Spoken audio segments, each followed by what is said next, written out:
À la Cour pénale internationale, les personnes qui ont souffert de crimes qui relèvent de la compétence de la Cour peuvent demander à partager leurs histoires avec les juges. Ils peuvent souhaiter que leurs observations soient prises en compte au cours des procédures lorsqu'il y a des questions qui intéressent les victimes. Et cela, ça se fait par la voie d'un avocat qu'on appelle un représentant légal des victimes. C'est un processus qui s'appelle la participation des victimes. Et c'est quelque chose qui est différent du processus de réparation. La question des réparations intervient seulement s'il y a un procès, à l'issue de ce procès, et en fonction du verdict des juges sur la culpabilité et la responsabilité de la personne poursuivie.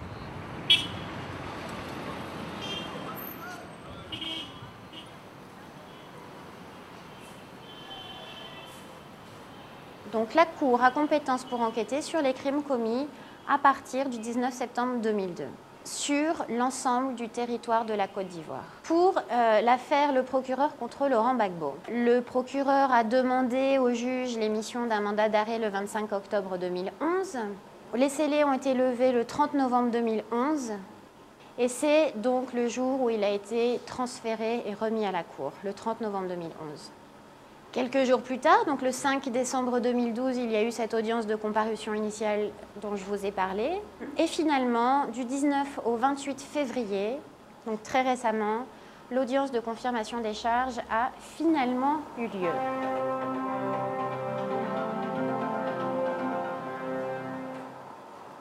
L'audience de confirmation des charges dans l'affaire Le procureur contre Laurent Gbagbo devant la Cour pénale internationale à La Haye s'est tenue entre les 19 et 28 février 2013.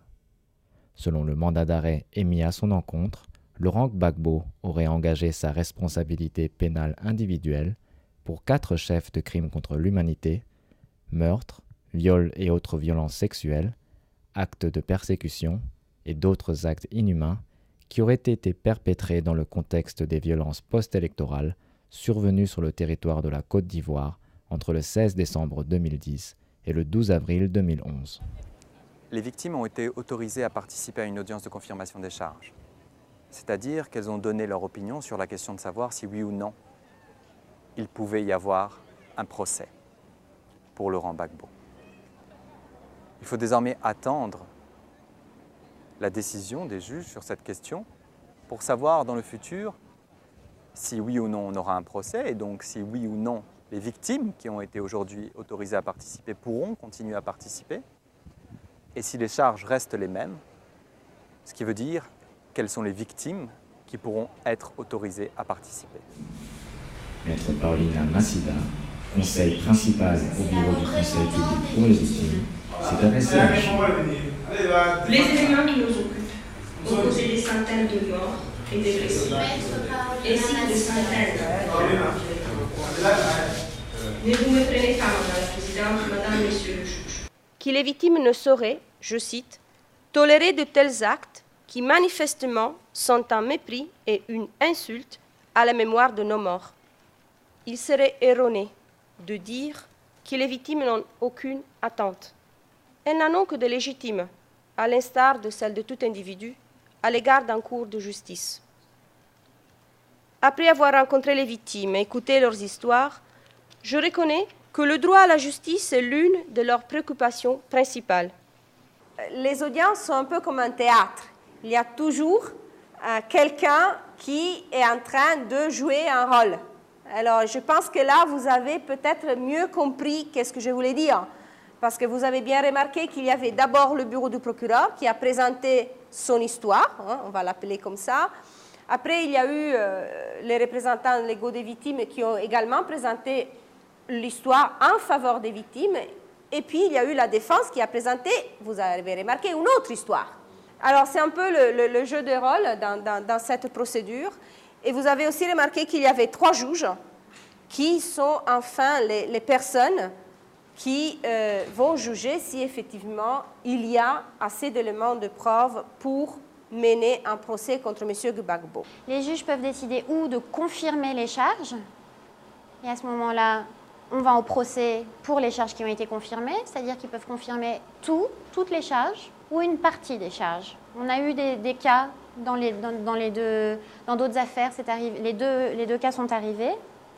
Et à ce moment-là, la chambre préliminaire a fini son travail et le procès commencera devant une chambre de première instance avec 3 autres juges.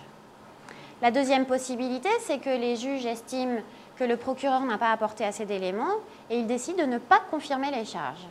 À ce moment-là, la procédure s'arrête, et on ne va pas jusqu'au stade du procès et le suspect est logiquement libéré, puisque je vous rappelle que tous les suspects sont présumés innocents. Et la troisième possibilité, c'est que la Chambre peut décider d'ajourner et de demander davantage de preuves. À ce moment-là, le procureur va à nouveau diriger ses enquêtes pour obtenir ces éléments supplémentaires, revenir vers la Chambre et présentera des éléments supplémentaires. C'est l'idée, pour les personnes qui ont souffert des événements, de pouvoir avoir un rôle actif dans les procédures. Un rôle indépendant de celui du procureur et de celui aussi de la défense. Ça, c'est l'image d'un formulaire de participation. C'est ce qu'on faisait effectivement. Le greffe a été en charge d'élaborer un formulaire pour la participation, pour faciliter pour les juges, pour la Cour, pour qu'ils décident aussi, basé sur les informations qui sont dans ce papier, pour qu'ils décident si oui ou non ils peuvent autoriser telle ou telle personne à participer. Les histoires, nous les prenons, nous les lisons, nous les enregistrons et nous les transmettons aux juges. Il faut bien comprendre, nous les transmettons aux juges quand les juges nous le demandent. Et quand les juges nous disent également quelles demandes ils veulent voir.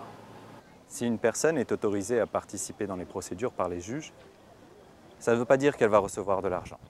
Ça ne veut pas dire non plus qu'elle va voyager à La Haye pour faire entendre ses vues et ses préoccupations directement.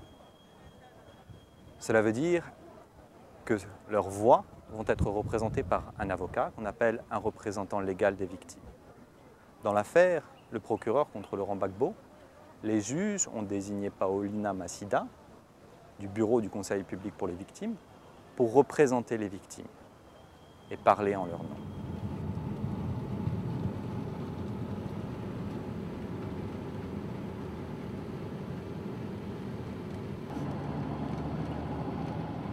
Le représentant légal des victimes, c'est un avocat qui est nommé pour représenter les intérêts des victimes dans les procédures devant la Cour.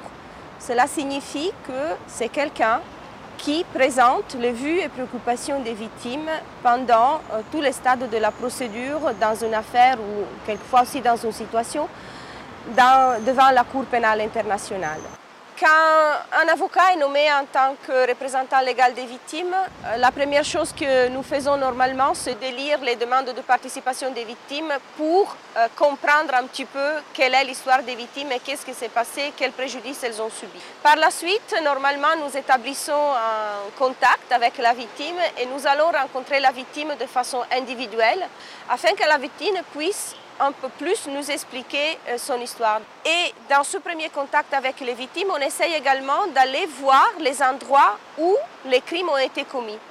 Cela est important parce que ça nous permet de comprendre bien les alentours dans lesquels les violences ou les différents événements se sont déroulés. Et ici, c'est un des endroits où la plupart des violences ont été commises. Il y avait des femmes qui étaient battues ici, il y avait des enfants qui tombaient par terre et qui étaient assaillis par des forces de l'ordre. Il se peut que certaines personnes ne puissent pas être autorisées par les juges à participer dans les procédures. Cela ne veut pas dire que la Cour les considère comme n'étant pas des victimes. Toutefois, les juges doivent obéir à certaines règles.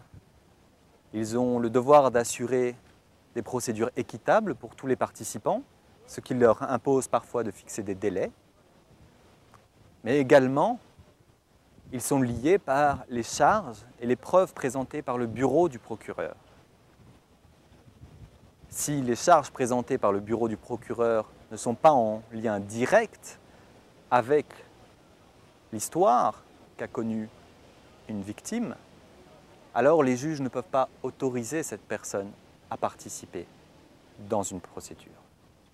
Il y a des filtres qui ont été établis par la Cour et par les juges. Ça ne veut pas dire que les juges ou la Cour ne reconnaît pas que les gens ont été victimes, mais par contre, au regard des règles de la Cour, ils ne peuvent pas autoriser toutes les personnes à rentrer dans des procédures. Les juges décident aussi selon quelles modalités les victimes autorisées vont pouvoir participer dans les procédures. Et ça peut dépendre de chaque affaire. Ça peut être différent dans chaque affaire. Pourquoi? Parce qu'une affaire est différente d'un pays à un autre. Ce qui s'est passé en Côte d'Ivoire est différent de ce qui s'est passé en République centrafricaine. Les crimes ne sont pas forcément les mêmes. La complexité, la nature de l'affaire ne sont pas forcément les mêmes. Donc les juges vont décider à chaque fois dans le développement comment je peux garantir une balance dans le procès. Et donc, il peut y avoir des choses qui varient dans chaque affaire au niveau de la participation des victimes. Participer, ça veut dire seulement que pour certaines personnes, elles considèrent qu'il est important d'avoir un rôle actif dans les procédures. Peut-être de contribuer à la recherche de la vérité ou de dire aux juges qu'est-ce qu'est leur réalité. Ça peut aider peut-être aussi certaines d'elles à surmonter certains des événements qu'elles ont vécus.